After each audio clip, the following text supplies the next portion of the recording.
Hi there, welcome to my channel Creative Happiness.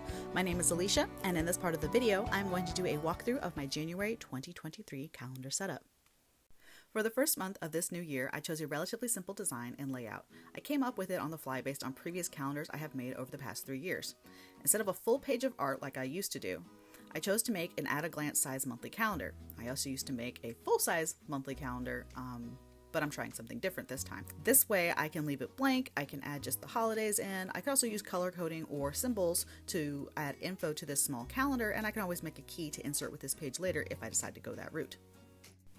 I chose to do the ink spot design, which helped to simplify my color palette as I would only need black ink. This was a good idea because the ink in the Ohto graphic liners and the Distress Inks ink pad that I used stayed wet long enough for me to smudge them and make a mess, so I decided to go with that messy theme. As I stated previously, this calendar is left blank for now. I haven't decided if I want to add holidays or personal events to it, so we're going to leave it like this. The ink spot design is just a doodle that I have done over the years. It's something that I thought was interesting that I wanted to learn how to draw years ago. So I practiced it, and I like the way it goes. Basically, you almost like start with like a radial pattern, like spokes on a tire, like a bike wheel. And you just make them thin, and then they kind of bubble out toward the end like a teardrop. And then you make little tiny specks as well as other teardrop shapes that kind of radiate in a circular pattern out from the main blob in the middle. And that tends to give you this effect that looks like a paint splatter or an ink splatter or something like that. I also used it as a way to highlight mistakes in any of the lettering or the lines that were drawn, giving it that feel of a really juicy inky pen. I also used postage stamp rubber stamps. They came from a thrift store a couple years ago.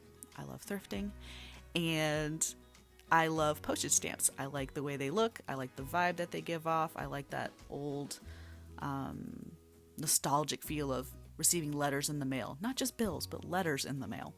And then I also used a piece of old book page that I had punched out previously. I have a little storage case of them, about the size of a quarter, and I just drew with the Ohto graphic liner around it as if the ink was pouring down over a three-dimensional object.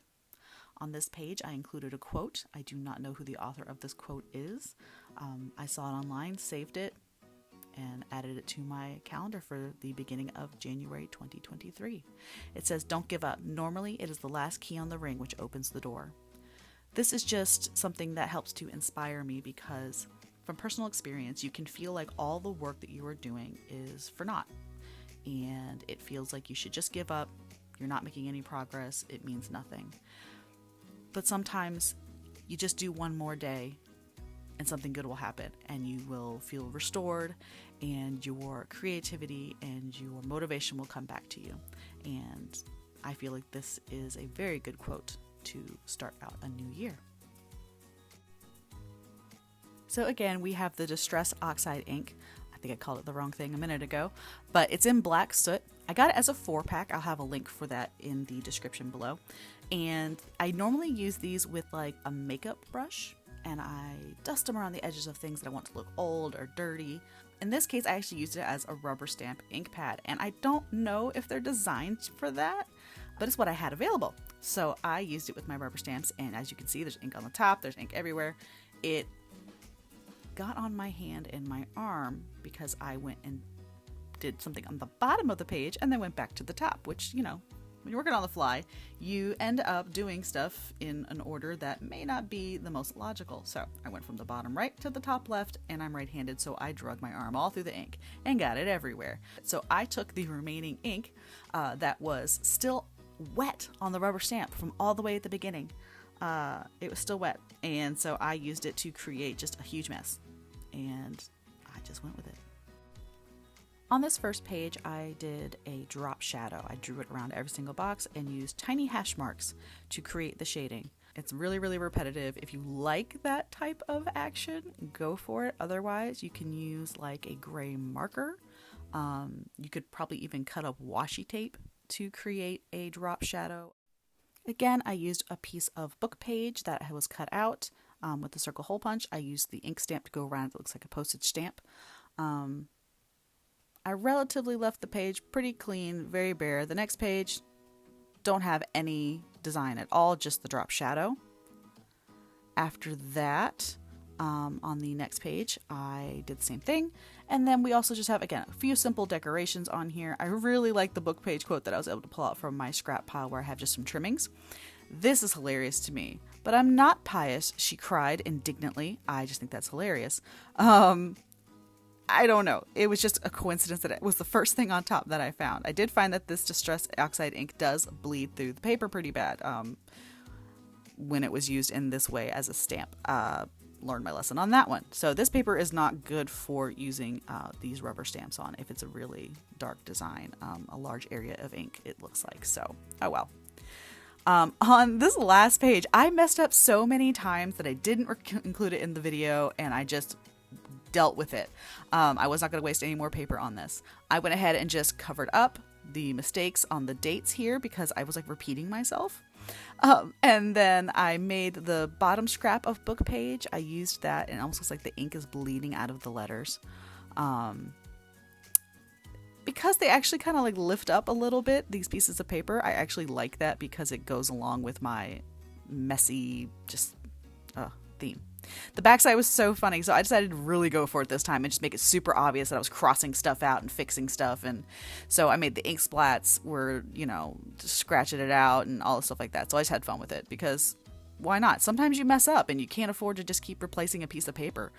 And at the moment, I can't even find this same pack of paper. I've always bought them off of Amazon where they have the 7-hole punch, and they don't have it anymore. They have only a 6-hole punch, and that does not line up with my mini binder. So I am going to have to probably figure something out. I may have to get the 6-hole and just punch the hole in the center that I need. We will see what we can find because I also could not find 3-hole paper in dot grid. This is dot grid paper. I should probably say that. Now to put the calendar away where it goes in my little mini 3-ring binder. I also thrifted this years ago. This stack right here is actually last year's calendars. I put this in here and then immediately decided to remove it and put it somewhere else. So I have these cute little folders that came with it and a few that I made myself. So I'm going to actually divide it.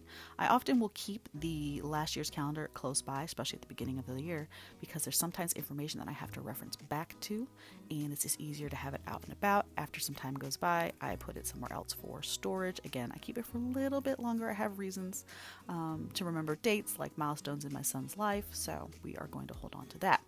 Another reason why I use a mini 3-ring binder for my calendars is because it makes it a little bit more flexible. I used to use a glue-bound notebook, and it was nice. I liked the permanent feeling of it, but at the same time, because it was permanent and it was glue-bound, I couldn't move the actual page to be somewhere I preferred it. It was just wherever it landed in the process. I like being able to move it and change the order of what I have in my notebook as necessary. And so having this little binder with dividers and tabs and folders and things like that makes it a little bit easier for me to stay organized and to add or remove or find information in my binder. If you've made it this far all the way to the end of the video, I just want to say thank you from the bottom of my heart for watching my very first YouTube video. I am an artist who creates many different types of things. I do these calendars every month. I also am a former nail technician, and so I will have filming videos of my manicures. I like to knit, I like to crochet, I like to draw, I like to paint, and lots of many other DIY projects. I have so many ideas that I just don't know what to do with myself. So I decided to start a new hobby, which is filming and recording videos for YouTube to share my ideas and my projects with the world. So if you liked it, please subscribe so you can come back and see more content from me. For now, this is Alicia from Creative Happiness, and I'll see you next time.